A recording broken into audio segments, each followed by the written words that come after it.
السلام عليكم ورحمة الله اخواتي وحبايبي، تعالوا نتكلم شوية في الكورة ونتكلم على ماتش الاهلي والزمالك.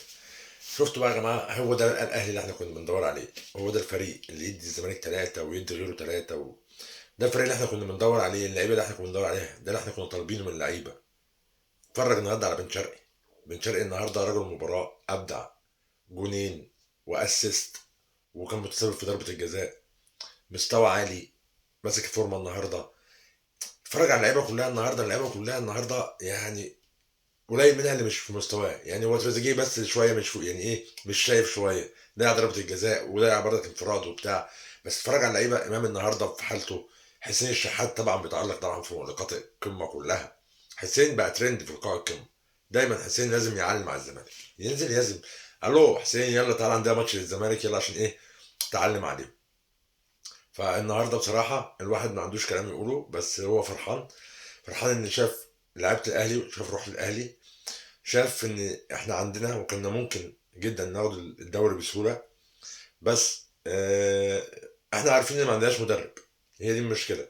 وعندنا لعيبه عاوزه مدرب ليه شخصيه. اتفرج النهارده على مروان عطيه في نص الملعب، اتفرج على بن شرقي قدام، اتفرج على طاهر.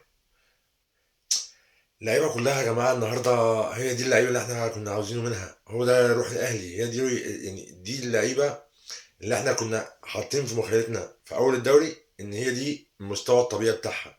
ان كل ماتشات الدوري هتبقى كده، ان كل ماتشاتهم في افريقيا وفي الدوري وهيدوسوا على وش الكل. بس للاسف كانت في شويه تخبطات اداريه، على شويه مدربين كسل بوظوا الفرقه، على شويه نجوم بصوا لبعض.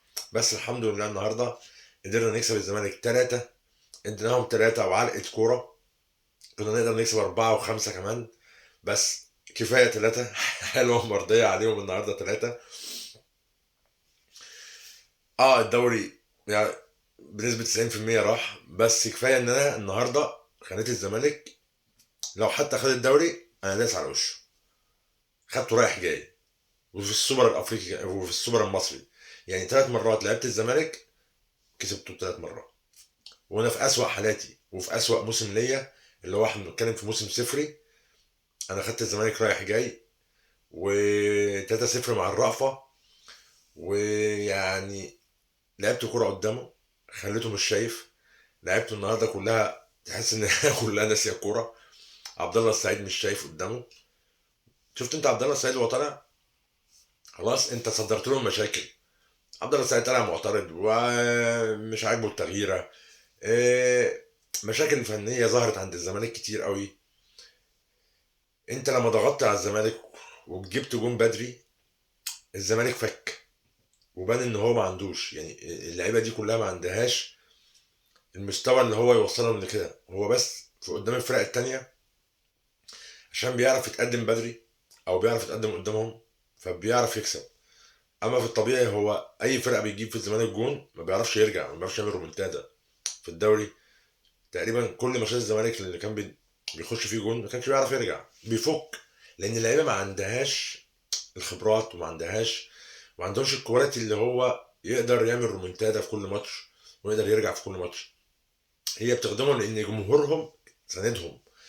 دعم الجمهور ليهم كان مديهم دايما الحافز في الماتش ان هم يرجعوا ويلعبوا ويأدوا اداء رجولي اكتر ما هو اداء فني. انت لو جيت بصيت على ماتشات الزمالك كلها هتلاقي اداء رجولي. اللعيبه بتلعب بتطلع كل اللي عندها، مش اداء فني. اما انت النهارده لما يعني لعبت الاهلي وهو في مستواه الفني، ما قدرتش تعمل حاجه. الاهلي كان بيلعب بيك الكوره، مش بيلعب الكوره قدامك، كان بيلعب بيك. عرف ازاي يلعبك، وعرف ازاي يكسبك، وعرف ازاي يجيب جون واثنين وثلاثه، وكان ممكن يجيب الرابع والخامس. عرف ينقل كوره، عرف يطلع بالكوره، عرف يلعبك. انت فكيت وظهرت على حقيقتك. 3 فضيحه يا ابو 3 كتير قوي النهارده بصراحه على الزمالك. 3 فضيحه. لا النهارده الاهلي قال لهم بصوا، انا جاي واخد 3 من بيراميدز وجمهوري حاطط عليا، والدوري راح مني، والجمهور ده مش هيرحمنا. فاي حاجه تبيض وشنا مع الجمهور ده عشان احنا مش هنعرف نقف قدامه بعد كده. فاعذرونا. 3 كده وطيبة ولذيذة وحلوة. وكفاية عليكم 3 بس، مش هنجيب أكتر من كده. لأن احنا ما نقدرش أكتر من كده مع الجمهور. احنا لو جينا قدامكم تعادلنا ولا خسرنا، الجمهور هيسفلتنا. فما قدناش غير انتوا. انت البيضة بتاعتنا. والليله بيضه بيضه بيضه، والبت بيضه، وانا اعمل ايه؟ ليله حمراء، 3 للاهلي، فوز كبير. ما كانش متوقع من اكتر متفائلين من الاهلي ومن اكتر متشائمين من الزمالك. ما كانش حد يتوقع النتيجه دي. اتمنى الاهلي يكسب الماتشين الجايين بعيدا عن ان هو ياخد الدوري او لا. الروح ترجع ان شاء الله، كل الاخطاء الاداريه اللي في الاهلي تتصلح، ويرجع الاهلي تاني ويقوم من كبوته. ولينا لقاء تاني ان شاء الله بكره مع بعض ان شاء الله. السلام عليكم.